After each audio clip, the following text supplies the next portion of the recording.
You and now ask Mr. Lucas for his statement. Madam Chair, thank you. And before starting my statement, I'd like to take a second to recognize one of our senior policy folks, Ben Trainum, who's sitting up here with us. This is his last hearing before he leaves D.C. and returns to Richmond, Virginia. Ben's moving home to practice law, to grow his family with their second daughter due this fall. I want to thank Ben for his hard work. We'll miss that signature bow tie, even if it is kind of un-Western Oklahomish, and we wish you great success with your coming steps. So thank you, Madam Chair, for indulging me on that courtesy.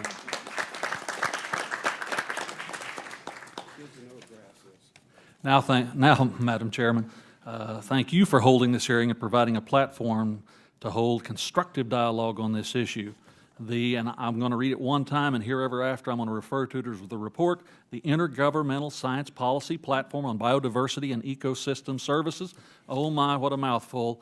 Global Assessment Report on Diversity and Ecosystems is a 1,700-page report that was just released yesterday morning.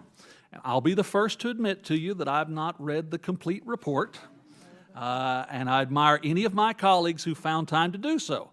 The purpose of this hearing is to examine the report's summary for policymakers. And while I welcome today's discussion, I'd be remiss if I didn't say maybe waiting a week or so, a little time to read it in full and understanding of the process would have been useful, but those conclusions will serve us nonetheless.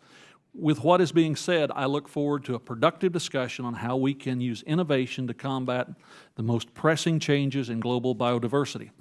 Biodiversity, or the variability of species and ecosystems, plays a significant role in all aspects of human well-being. It's particularly important to agricultural producers who lead a system that feeds and clothes billions of people every day. The report ranks land and sea use at the top of their 5 biggest drivers of change in nature and concludes that agricultural expansion is the most widespread form of land use change. This expansion of agricultural lands is a direct result of the need to feed the growing population. The global population is on track to reach nearly 10 billion people by 2050, and the UN Food and Agricultural Association estimates that global food production will need to double by that time. Now, that's why we must support innovation and research that will help make food production more efficient and environmentally beneficial. Increasing production while eliminating waste of all kinds, including land waste, is a goal of any operation. The best way to accomplish this in agriculture is utilizing modern science and conservation principles coupled with proven management practices. The United States has been the model of conservation through voluntary coordination and innovation, and we must continue to carry that torch. Following the immense soil erosion and drought of the Dust Bowl in the 1930s, federal, state, and local governments partnered with producers to solve the disaster. President Franklin D. Roosevelt's administration initiated programs to conserve soil and restore the ecological balance of the nation, with producers leading the way.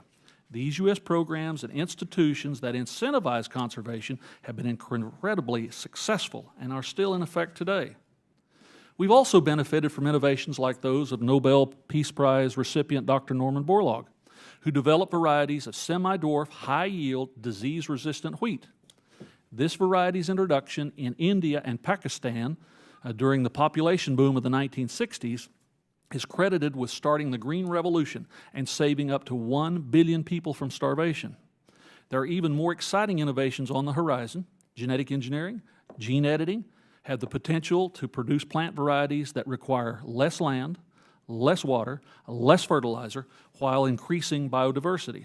This next generation of crop genetics are closer than we think, and current investments in research will pay unmeasurable dividends in the future. One of our witnesses today, Dr. Jeff Goodwin, will discuss efforts at the Noble Research Institution to increase soil health and productivity through improved land management techniques. Mr. Goodwin will speak to voluntary agricultural conservation practices led by producers that should serve as a model for different industries. We've seen incredible success from these industry-led efforts without resorting to burdensome regulations. In closing, I'd like to remind my colleagues of this committee's jurisdiction. This topic walks a fine line with the Natural Resources Committee. So I encourage my colleagues focus on research and innovation that can be used as solutions, not the doom and gloom of predicting what might happen in the future.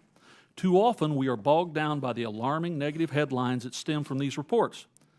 What I see is another opportunity to revolutionize. I see another opportunity for the United States to show yet again we're the best in the world at solving the daunting and complex problems we all face. I look forward to hearing more on technological innovations and environmental stewardship that looks to improve our critical biodiversity while promoting economic growth. Thank you, Madam